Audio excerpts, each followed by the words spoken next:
dapat karakter tuh jadi itu terus nggak ada challenge dong ya. template terus gue kayak capek ya. Jadi cowok ganteng gitu. Cowok normal. Capek gitu jadi cowok normal gitu. Dapat adegan cowok normal. Bukan konteks saya. Kan nggak boleh ngerokok di sini. Oh ya, tapi saya udah bilang. Lo bilang kemana? Ke Mail. Oh, diem aja. Oh, iya udah. Abis itu nggak ditegur lagi. Terus dapat bingkisan kita kan di kamar. Iya, abis itu dapat bingkisan di kamar. Nah, gue specialty gue marksman. Oke. Nah, Moskov gue dulu kiblat orang main Moskov itu ada namanya Warpath. Orang global. Orang Indonesia. Iya, Top global globalnya. satu Moskov top globalnya. Nah, pas kemarin dia nggak sempat masuk MMR global, dia masuknya MMR Indo. Oke. Waktu itu barengan sama gue. Dia nomor 8, gue nomor 7 kan. Dia nomor 9, gue nomor 8, apa dia 8, gue 7. Pokoknya gue udah SD 1. Kalau gue seriusin mungkin jadi. Dulu Betul serius itu. Dulu gue serius banget, tapi gue gak gawe. Gue kerja gue.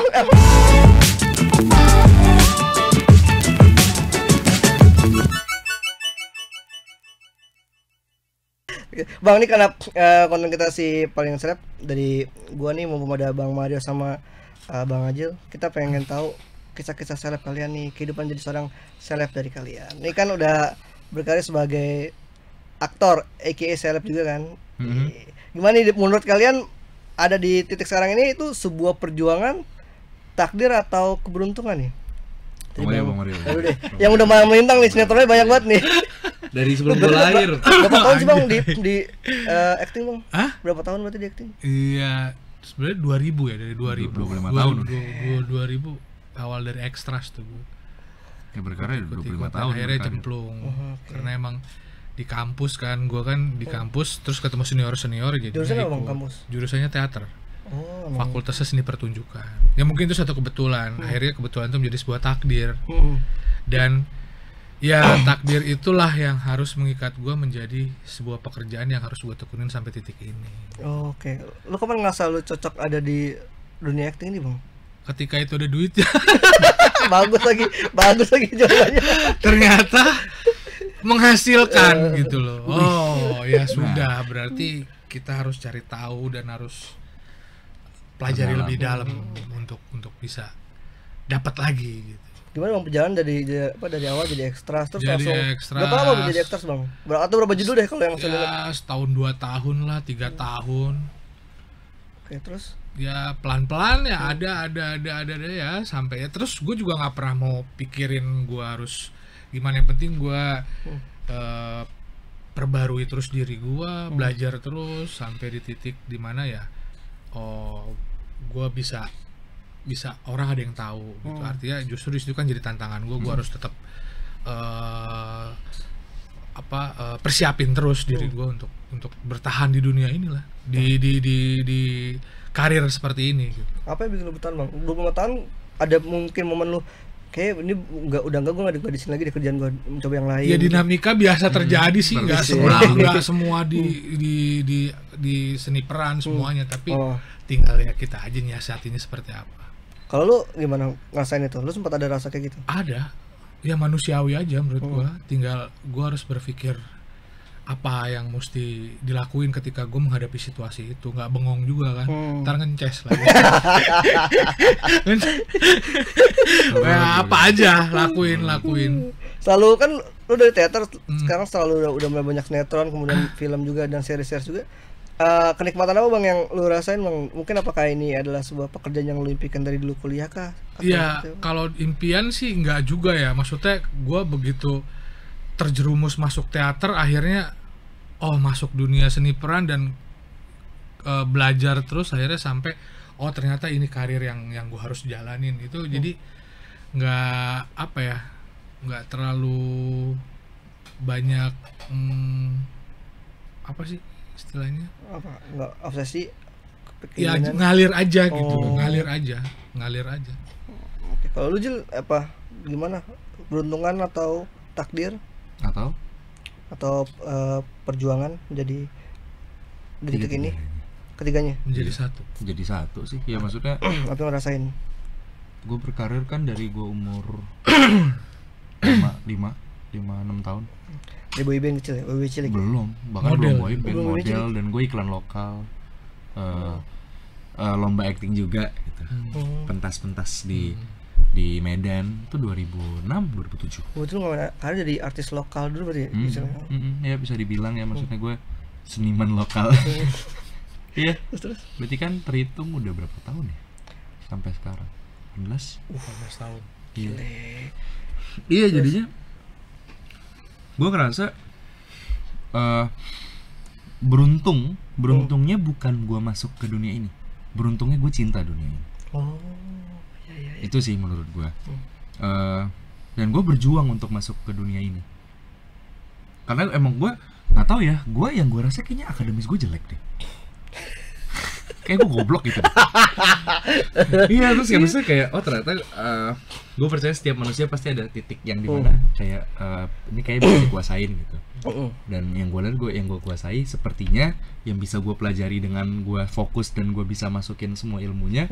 Walaupun nggak tahu bener apa enggak, ya acting, dunia entertain gitu kan, ya apapun itu, entah acting, modeling, MC ataupun nyanyi gitu kan, entah dancing, apapun itu, gue cobain dulu, gue coba semua dulu, bahkan gue pernah boy band, gue pernah nge-host juga gitu, gue pernah nge-host juga, pas gue zaman gue kecil itulah, nah, gue rasa dan takdir lah yang membawa gue sampai ke sekarang, serta dan itu didukung oleh perjuangan dan keberuntungan yang gue lakuin sebelumnya gitu. Walaupun ya tetap sampai sekarang gue tetap mengandalkan perjuangan dan keberuntungan sampai sekarang tetap. Maksudnya lu awal casting apa? Iya, awalnya gue casting. Jadi gue sinetron atau enggak, FTV? casting iklan. Gue jadi gini, pas gue kecil-kecil itu 2006-2007 tuh gue sering ikut lomba acting, gue sering ikut modeling gitu kan, iklan lokal juga. Terus akhirnya gue pindah ke Jakarta, disuruh sama guru gue. Guru gue nyuruh gue pindah ke Jakarta. Di Jakarta gue ikut lomba model. Model Han Plaza Semanggi kalau lo tahu. Oh iya. Punyanya Tante Arzeti. Dapat piala dong Gil ya. Alhamdulillah juara 1 laki-laki, juara 2 umum. Ternyata agensi tuh banyak yang notice gitu kan, kayak lucu deh anaknya mam gitu, ikut casting. Itu umur berapa tuh? 9. Udah 4 tahun di Medan berarti. Di Medan nih ya, sekitar 3-4 tahun di Medan lah. Terus ke Jakarta. Akhirnya ke Jakarta ikut lomba model. Alhamdulillah. Terus ikut casting. Alhamdulillah casting iklan pertama dapet. Ingat gak lu iklan apaan? Bumbu masak Royco. Teater. Apa slow? Ya terus gimana pertama kali lu acting? Happy. Tapi itu acting pertama bukan? Enggak. Oh enggak. Sorry, gue pas gue lebih kecil lagi, umur 8 tahun apa ya, gue sempet ke Jakarta, gue sempet jadi cameo. Oh, apa? Di sinetronnya Arifin Putra ya kak ya? Kak Arifin Putra sama Kak Raffi. Ada foto gue sama mereka berdua. Dubidu. Gak tau, apa ya? 2008 itu ya kak ya? 2008 pas gue masih kecil banget itu, gue jadi cameo, jadi siapa yang kecil ya kak? Lu ngomong sinetron di sini banyak nih. Iya. Sepupu kita ini. Kalau pas kamera sahur sepuh. Kamera di kan gue udah ke Bang Mario. Katalognya itu mau yang tahun berapa nih? Coba tuh gue cari. Iya makanya. Iya gue. Iya. Apa? Oh berarti sebelum lo ikut model itu akhirnya gue lu sama Umay ini gak sih? Umay, iya ya? Sangkatan, beneran lu? Harusnya sangkatan. Sama Cicio? Enggak, Cicio kan di atas gue. Oh. Gue di bawah ke Cicio lagi. Udah emang. Ya itu tadi, takdir akhirnya ngebawa ke sini sih. Gue percaya, gue nggak bisa bilang mana satu dari 3 itu, tapi gue bisa bilang itu 3-3-nya. Kapan lu kecil kan mungkin lu ngerasa ini senang-senang hobi. Kapan lu mulai ngerasa ini kayak pada sebuah profesi yang lagi gue jalanin? Umur 15. Apa tuh film? Di Febres Udin. Oh. Awalnya biasanya gue nganggap main-main doang.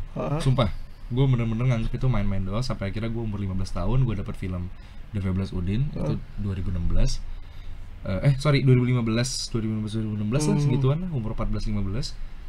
Gua pertama kali menjalani reading. Terus reading yang gimana? Bener, literal reading ya. Lo breakdown karakternya. Lo cari mana yang paling enak dialognya. Lo ulang repetisi apa ini A B C D segala macam. Baru gua nemu anjir temen gue sama Mencintai gawean gue. Iya gitu. Oh demen gue ini. Gue pertama kali gue belajar sama acting coach gue waktu di Febes Udin namanya Om Deddy Coppola. Dia yang ternyata emosi itu iya. Emosi itu ada bagannya.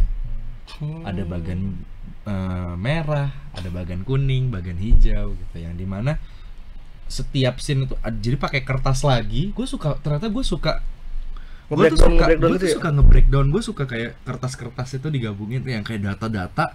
Tapi kalau data-data emosiin gue nggak suka. Tapi ini datanya kebetulan data emosi yang bisa gue cermati dan cerna dengan baik gitu. Gue liat scene ini hijau, gue lihat lagi sini. Oke, jadi moodnya kira-kira seperti ini gitu. Connecting, bla bla bla, connect. Oh, seru ya ternyata ya. Akhirnya gue mulai lagi reading lagi ke depannya, terus habis itu ternyata kenal namanya ada games untuk memperdalam acting gitu kan, untuk ngelatih sense apa segala macam. Wah gila, gue suka banget sama dunia ini gitu sampai sekarang. Terus dinamikanya lu ketika lu ngalamin mungkin lu mulai atau jenuh lah atau ada banget kayak nggak mau di sini kayak. Iya, sesuai kata Bang Mario tuh gue ada banget yang gue dapat part gue jenuh tuh. Masih ingat kapan tuh? Pas putus. Wah, tahu banyak. Enggak ada. Enggak, karena pas syuting gue putus. Emang lu tadi buka itu ternyata. Yang buka baju Bang Mario, yang buka hati ternyata. Yang buka cerita dia. Yang buka cerita dia. Titik gue jenuh, gue inget banget. Kayak ibaratnya gue nggak tahu ya, gue tuh kayak ditegur gitu sama Allah. Lu jangan jenuh lu nih. Gue jenuh 2019. 2018. Oke. Capek gitu kan. Aduh capek banget syuting bla bla segala macam. Kayak pengen istirahat deh. Dapatlah series. Series apa tuh? Negeri Lima Menara. Oke. Syuting di London. Cinta lagi gue sama dunia gue. Sayang lagi. Padahal berhenti di London. Lagi di London. Lagi. Dan itu nolnya naik. Iya, naik. Di depan kan, tapi di depan. Alhamdulillahnya itu di tahun 2018 itu gue tahun gue lagi jenuh dapat 2 project, dua-duanya syutingnya di luar negeri Pak. Oke. Sama-sama di Itu London. series film apa series? Series dan film. Oke. Yang bikin lu jenuh apa? Mungkin stripping kemarin sebelumnya? Itu juga serta pemilihan karakter yang itu aja. Capek kayak stripping kali ya? Nggak kayak stripping. Iya stripping. Jadinya dapat karakter tuh jadi itu terus nggak ada challenge dong ya. template terus gue kayak capek ya. Jadi Cowok ganteng gitu. Cowok normal. Capek gitu jadi cowok normal gitu. Dapat adegan cowok normal. Bukan ngondek saya. Bukan ngondek. Bang lu ternyata stripping banyak lu nanganin bosannya? Iya enggak juga sih. Kalau gue sih apa aja sih. Kalau apa aja? Iya selama menghasilkan. Yang realistis aja. Akhirnya gue sekarang udah di tahap yang pemikirannya kayak Bang Mario. Apa aja udah sikat. Mau perannya cowok, mau perannya nggak normal ya gue gue sikat. Tapi sekarang lu udah se enjoy apa di acting berarti? Enjoy banget. Udah makin dewasa ya. Iya. Lebih ke gue mulai menyadari kayak cicilan sama gue. Emangnya adegan dewasa nih? Adegan ini kita lagi adegan dewasa ya. Omongan orang mulai bayar apa sama gue nih. Atas nama gue. Agak sedikit darah gue. Kayak gue dalam hati gue apa yang bisa diangkat dari diri gue ya. Kayaknya nggak ada, gue syuting aja. Aduh, banyak adegan dewasanya. Tapi kalau kita ngomongin Bang Mario sama Ajelito di Another Universe, kalau kalian bukan sebagai aktor, profesi apa nih di pikiran kalian yang sekarang lagi kalian jalanin? Lu dari Bang Mario deh. Pengusaha kayaknya. Pengusaha. Iya, usaha apa aja. Kuliner kayak. Ya apa ya, kuliner karena sih. ya salah satunya kuliner karena kan emang gua ada usaha juga ya. Oh, lu bisa masak atau lu bisa bikin. Oh. Itu gua sama istri. Jadi pempek. Jadi ada usaha itu. Jadi kayaknya itu mau tetap dijalanin. Mau dikembangin gitu. Berarti kalau bukan jadi seorang aktor lu pengusaha pempek atau yang lain? Mau jadi vokalis sudah ada Ari Lasso. Iya mirip Iya sih. Jadinya beda 19. Beda. Bukan dewa. Beda 19. Kalau Beda 19. Ada aja beda 19. Beda 19. Kalau Jul Ada 2 lagi gue. apa ya? Bebas. Kayak gue kalau nggak jadi psikolog atau gue jadi pro player. Pro player ini gamer. Games apapun. Ini e-sport. E-sport mungkin. Kalau yang tradisi mau dia. Apa? Kalau yang tradisi mau kayak karambol gitu. Enggak kepikiran. Go internasional. Yang di TikTok yang orang India yang karambolnya masuk dulu tau gak? Iya yang jago banget itu ya, yang gini-gini mulu. Kok bisa ya? Jago ya? Ya lu pro player tuh mau gak tuh karambol? Enggak. Gua mikirnya gua pro player gaming. Oh e-sport. E-sport. Kan baru-baru ini e-sport tuh lu baru Enggak, gue emang dari dulu suka banget game. Oh, lu suka game tapi sekarang? Sampai sekarang. Apa game apa? Mobile Legend. Ya kalau di HP ya Mobile Legend doang. Kalau di PC ya macam-macam. Tapi emang pro player tuh nggak bisa sembarangan orang atau mungkin lu nggak bisa daftar gitu misalkan nyoba. Nggak bisa ya, lu harus bersaing sama ribuan anak dari daerah lu dulu. Oh, seketat itu dia kayak atlet beneran ya? Iya, jadi ibaratnya gitu. Lu kan juga BA ya? Masih BA nggak? Iya, udah nggak. Udah nggak. Jadi pro player itu untuk mencapai tahap pro player itu tuh lu harus ngelewatin step by step. Oh. Kalau lo jago banget, lo tinggal ngupload TikTok. Oke. Kalau jago banget notice, ya, which is banyak yang notice sampai akhirnya mungkin ada tim e-sport yang tertarik untuk coba lo trial deh di tim kita. Oh. Lo, itu aja masih trial ya? Iya, trial dulu tetap lo sebagus itu tau nggak gitu. Nah, kalau masih baru mulai ya lo mulai dari bawah, Pak.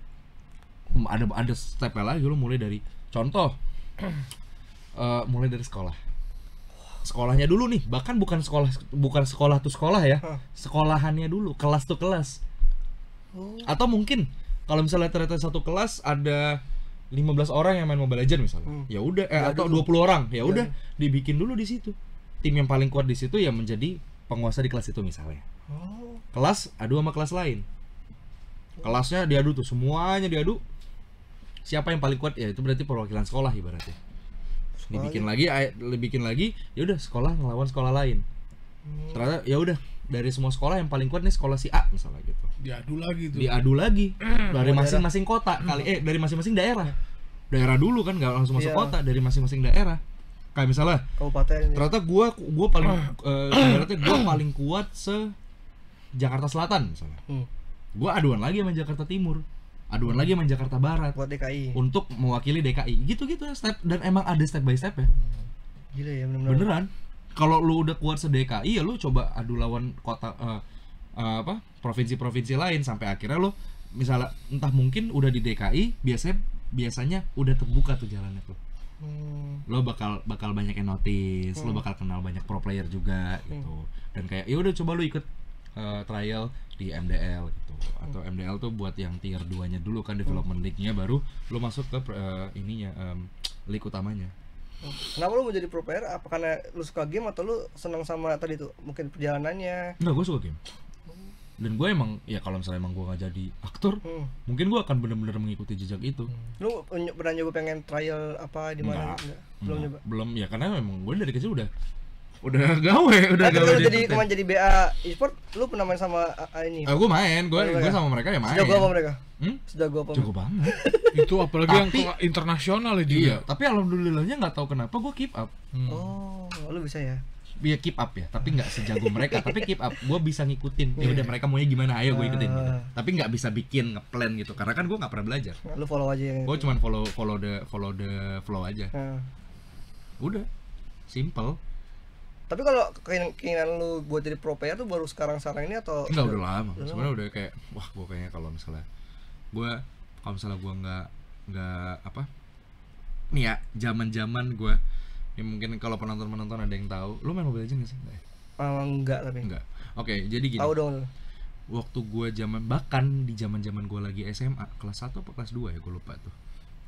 Gue lagi sering banget main Mobile Legends, sering banget. Bener-bener gue sering banget mainin akun gue yang lama. Saking sering ya, ada satu hero di Mobile Legends, nama hero itu tuh Moskov. Oh, gue tahu. Moskov tuh marksman. Nah, gue specialty gue marksman. Oke. Nah, Moskov gue dulu kiblat orang main Moskov itu ada namanya Warpath. Di zaman-zaman ya mungkin dulu ada yang apa sih? Dia yang paling global Moskov. Satu Moskov di dunia tuh dia di global. Iya, global. Satu Moskov top globalnya. Nah, pas kemarin dia nggak sempat masuk MMR global, dia masuk MMR Indo. Oke. Waktu itu barengan sama gue. Dia nomor 8, gue nomor 7 kan. Dia nomor 9, gue nomor 8, apa dia 8, gue 7. Pokoknya gue udah SD 1. Kalau gue seriusin mungkin jadi. Dulu itu serius itu ya? Dulu gue serius banget, tapi gue gak gawe. Gak kerja gue. Emang iya. Gak beranjak soalnya, gak beranjak. Karena game bukan cuma game, banyak yang dikulik. Iya, dan gue mainnya di sekolah bahkan. Kak Nika. Maaf Bu. Separah itu juga. Iya. Itu belum yang diseriusin. Belum yang diseriusin. Gimana kalau yang diseriusin? Kalau yang diseriusin bahkan Mobile Legends itu 2010 masuk dalam handphone. 2011 kalau sih ya? Apa? Ya mulai di Mobile Legends? Enggak, Mobile Legends tuh 2016 ya? 17. Oh iya 2017 ya? Iya karena gue pertama kali main pas masih di kampus kan. 2010, 2011 Gak bisa lagi gue ngepelajarin item-itemnya terus. Iya, nah itu gue dulu, ya gue belajar. Dulu dipelajarin. Ngulik gile. Ngulik, dulu bahkan udah di zaman-zaman. Pokoknya gue, kalau ya anak-anak pada tahu lah yang main Mobile Legends dari dulu. Rank gue tuh zaman dulu tuh setiap season gue pasti nyentuh Glorious Legend. Itu udah paling tinggi. Dota tapi lu gak main Dota? Enggak. Oh, lu cukup yang mobile aja ya? Mobile gue main pace yang lama gitu gak kuat gue. Depan Iya, gue main Mobile Legends 40 menit aja gue udah marah-marah. Lama banget sih. Cepet kelar lah gitu. Udah gak kuat. Iya. Tapi kalau Brandon ya, timnya lu kepikiran masuk tim mana kalau di e-sport? EVOS lah udah. Walaupun gue udah gak jadi BA EVOS lagi. BA. EVOS tetap darah gue. Emang gue ngefans dari dulu kan. Oh iya. Kalau sekarang yang masih megang apa di Indonesia? Yang masih megang apa tim? Alhamdulillah EVOS lagi nomor 2 sekarang di Indo. Kayak masih mau jadi BA lagi nih. Oke, jadi film Anak Medan tayang 24 April 2025. Oke, jadi dari masing-masing sekalian closing dari Bang Mario sama Ajil. Ketika nanti filmnya tayang di bioskop, experience apa yang didapat sama penonton ketika nonton film Anak Medan? Dari Ajil dulu deh. Experience yang akan didapat ketika nanti nonton Anak Medan adalah kalian bakal ngeliat betapa kuatnya persahabatan kita, betapa kerasnya prinsip-prinsip yang kita hadapi, seberapa batunya kita, dan apa ya? Mungkin menurut gue satu yang paling bisa gue highlight betapa indahnya persahabatan dengan perbedaan etnis yang ada di film Anak Medan. Gitu perbedaan etnis itu ya, yang indah ya. Iya, menurut gue cukup indah sih, karena beda-beda kan orangnya. Dari Bang Maria? Ya, bisa enjoy menikmati film Anak Medan. Ya nggak sekeras seperti yang dibayangin lah. Persahabatan Anak Medan tuh nggak harus keras ya. Yo. Bisa lah juga dengan guyon-guyon. Meskipun tiba-tiba sendal hilang. Tiba-tiba mau dibonceng miring. Sendal hilang, digigit serangga. Digigit serangga siapa? Mael. Serangga apaan? Digigit bentol di pahanya. Apa namanya? Nggak tahu, serangga gitu, kayak tomcat gitu Pak, tapi bukan tomcat. Nggak tahu deh gue. Lagi syuting. Yang rokok juga tuh gue yang ditegor. Kan gue ditegur ini nggak boleh ngerokok di kamar. Oh iya itu lo bayangin nih satu nih terakhir nih sebelum kita mengakhiri perbincangan. Mbak Eli sekuat itu. Kenapa? Di Medan dia cuma bikin konten preman terkuat di bumi. Orang Medan nganggap dia beneran orang paling kuat. Sumpah. Nyampe ke sana. Itu hotel nggak boleh ngerokok. Nih Bang Mario nggak tahu, ngerokok aja karena tahunya kan awalnya udah request, kamar gue smoking ya gitu kan, udah masuk kamar ya udah ngerokok aja kan Bang Mario, udah gitu ditegur terus apa bilang, loh Mbak ini kan nggak boleh ngerokok di sini, oh ya tapi saya udah bilang, lo bilang kemana? Ke Mail. Oh diem aja. Doang jawabannya. Dan itu spontan, gue juga spontan ya. Mail kan. Jadi maksudnya kan bilang ke mana? Ke manajer, ke supervisor gitu ya. Gue bilang ke Mail kan di kamar sebelah. Padahal dia bisa bilang, Mail siapa ya? Di sini nggak ada. Enggak, berarti kan emang tahu. Iya. Oh ya udah Bang. Iya udah. Abis itu nggak ditegur lagi. Terus dapat bingkisan kita kan di kamar. Iya, terus dapat bingkisan di kamar. Terus lu cerita ke Bang Mail? Cerita. Dia ketawa aja. Gila ya. Itu dia tuh banyak cerita unik di balik film ini ya. Jadi buat teman-teman Tribuners jangan lupa nonton film Anak Medan. Cocok kok rasa. 24 April. 24 April 2025 nonton di bioskop. Jangan nonton yang bajakan, gak usah nunggu bajakan. Nonton aja, gak usah direkam-rekam. Kalau mau update tiketnya atau nunggu nanti teman-teman pada Cinema Visit ke bioskop, update posternya dan follow Instagram anak Medan. Nanti di follow Bang Mario. Yoi, sama aja. Dapat sembako. Gak mau jadi dapat bingkisan. 250.000 penonton pertama di follow back Bang Mario. Tahu dari mana dia? Sama di visit sama Ajil. Di visit. Gue bagusan bola daripada nyampe 50.000 orang. Banyak banget lagi alamatnya. itu dia. Jadi teman-teman Tribuners, thank you udah nonton konten Si Paling Seleb. Jangan lupa tonton terus konten-konten tribunnews.com lainnya dan sampai jumpa, bye. Download Tribun X sekarang. Menghadirkan lokal menjadi Indonesia.